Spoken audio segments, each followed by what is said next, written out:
Hi, welcome to my channel where I discuss everything I love about my favorite books. Today I'd like to talk to you about Strange the Dreamer, which is a recent favorite of mine. It is a duology by Laini Taylor. The first book is called Strange the Dreamer, the second book is called Muse of Nightmares. A quick overview of the plot. The story follows mostly, in the beginning at least, the first half of the book follows Laszlo Strange, who is an orphan boy who does not have a lot to make him happy. He lives in an orphanage which does not have a lot of resources, and so he finds comfort in stories. He loves books, and he loves stories of magic and wonder and magical beasts and beautiful places.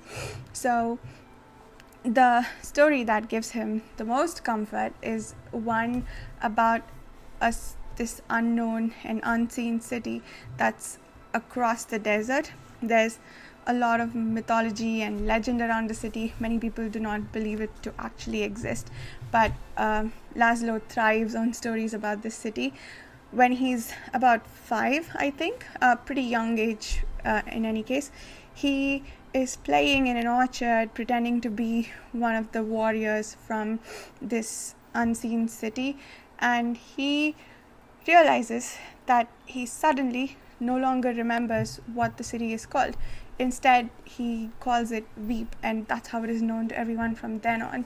And that he finds extremely strange, and it saddens him and also makes him really obsessed with trying to figure out what happened to this city and what could be so malevolent as to take away the name of the city from the memory of all the people who knew of it. So there comes like a lifelong obsession with trying to put together the pieces of everything he knows about the city. His dream is to go and visit the city at some point and find out in person what happened to it. So that's pretty much the summary. I think to say any more would be somewhat spoilers. About a third of the way and we meet other characters as well, and more POV characters, but I won't talk too much about who they are because spoilers. So why did I love this book so much? Why did it become a favorite? So to start with, I think the writing, it is just so beautiful. So Laszlo's sense of wonder and beauty and his love of stories, I think Laini Taylor does such an excellent job of bringing that out on the page. It's like, as people who love stories, who read these books, I think that we can really relate to Laszlo. We can really understand his sense of wonder, and the prose is so beautiful enough to make us understand why Laszlo loves his stories so much and what makes him the dreamer, as he is known to his friends, or people who know him rather, who nickname him the dreamer because he loves just living in his stories all the time. The prologue had me hooked. The writing had me hooked right from the prologue. I read it 3 times over because it was so pretty. I could not stop, and then I eventually moved on, but I came back to the prologue many times throughout because it was just so beautiful, and it had me hooked right from the start. And I think I'd already decided by the time the prologue ended, which is only 2 pages long, by the way, that I was going to love this book. The other aspect is that the book deals with some very complex themes. So the book explores the burdens that a hero has to bear. I think this is one of the most important themes that it explores. In most popular depictions of heroes and redeemers, we see that they kill a bunch of people to free their people and gain liberty, whatever, and they're carried off on the shoulders of their people, and everyone lives happily ever after, right? Well, what about what the hero goes through after that? If he's a fundamentally compassionate human being who did what was necessary to save his people, but wasn't necessarily on board with what he had to do to get there. How does he live with himself afterwards? How does he find it in himself to let other people give him the compassion that he cannot find it in himself to give? He cannot forgive himself. He cannot live with guilt. He does not feel like he deserves to be around other people. What does he go through? I think that exploration is done so well. I love what Laini Taylor did with that character. Next theme, I think, is that Laini Taylor shows us so many different faces of compassion and forgiveness. I think that there are many people here in this story who are hurt and miserable, but they find ways to forgive each other and find ways to live together and move on.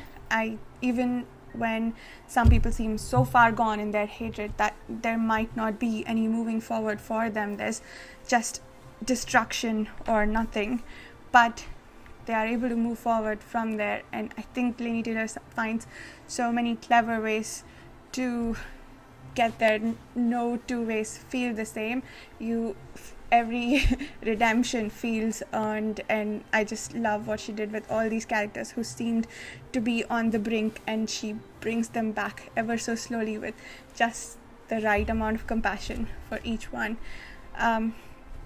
I mentioned there that a lot of characters have misery and darkness that they have to deal with, but I think that even with all of that, the story manages to be so bright and beautiful throughout.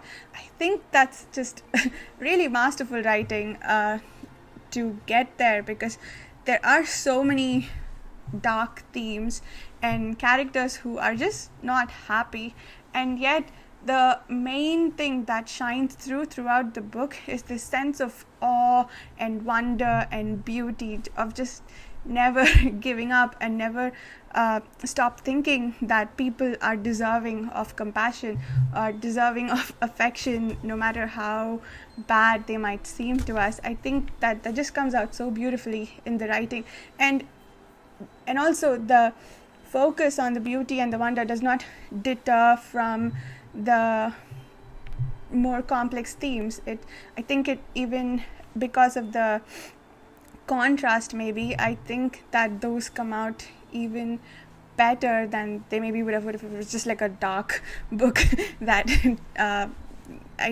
just focused solely on the darker themes. I think that the interaction between those two elements is just done so beautifully, and the beautiful writing, I think, is used to great effect in this. The other complex theme I think that it explores is how looking at a situation from another point of view, again, no matter how beyond help it might seem, can help you gain an additional perspective which might make you think differently, which might make you willing to forgive, maybe not forget, maybe you'll never recover, but you can move on and get to a better place in life. I think that that's another theme that is explored extremely well in this book and the duology as a whole. Another theme that I think that the book does a fantastic job of exploring is when you hate an entire group of people, how do you react when you find out that someone you know and love is part of that group? Do you react with additional hatred towards them, or can you find it in yourself to think differently about them? I think that this discussion is very relevant, and again, the books do a brilliant job of exploring this theme. In terms of characters, I think there are two mainly that I'd like to discuss. Laszlo Strange, of course, we talked about him a little there in the introduction, but he is such a brilliantly crafted character, in my opinion. He evokes this sense of wonder and beauty. He's such a pleasure to follow. He is this nice person who does things for people just because they seem like they need it. expecting nothing in return, and his answer always, the default answer for him is always compassion. And that isn't to say that he's all starry-eyed and naive. He just wants to try the compassionate route first before he resorts to anything else. And I think that makes him a really strong person, and I think that is maybe what Laini Taylor might be trying to show us as well, that there is strength in being a compassionate and nice person. The second character is the Godslayer, whom we read about in the blurb, so I think it's not really a spoiler to talk about him, but he's the one I addressed when I mentioned the burdens of a hero, and I think his character is just done so beautifully and really well, for all the reasons that I mentioned in the burdens of the hero section of this video. And then there are a bunch of other characters whom I love, but I won't mention because they don't come up until the first third of the book. So, I just love them a lot. So that's all I have to say about that. So, in terms of plot, I think there might be some predictable aspects to it, and I think a lot of it might be intentional because all the foreshadowing seems to indicate that, the author wanted us to figure this out by this point. So if you feel like it's predictable, I think that might be intentional. The prologue starts with telling us how the story ends, or at the very least something that might happen about halfway through, right? So it's not the beginning of the story, it's not something that happened before where the story started, it's something that happens later. So we already know that this is coming. So I think about a third of the way in, we know that this is where we are headed, right? And so now we are reading from the point of view of finding out how did we get there. And because of that, I think, it is predictable, but it's intentional, and I really like stories that do that, which tell us where we ended and then work backwards from there to tell us how we got there. I think there's pleasure in reading for finding out how rather than what. And I really liked that about this plot as well. There is a romance subplot, which might seem somewhat unearned. It usually bugs me, love at first sight kind of thing. But in this case, it didn't bother me too much because, all I had to do was remind myself that these are two extremely lonely young people who will probably find comfort wherever they can, and that absolutely makes sense.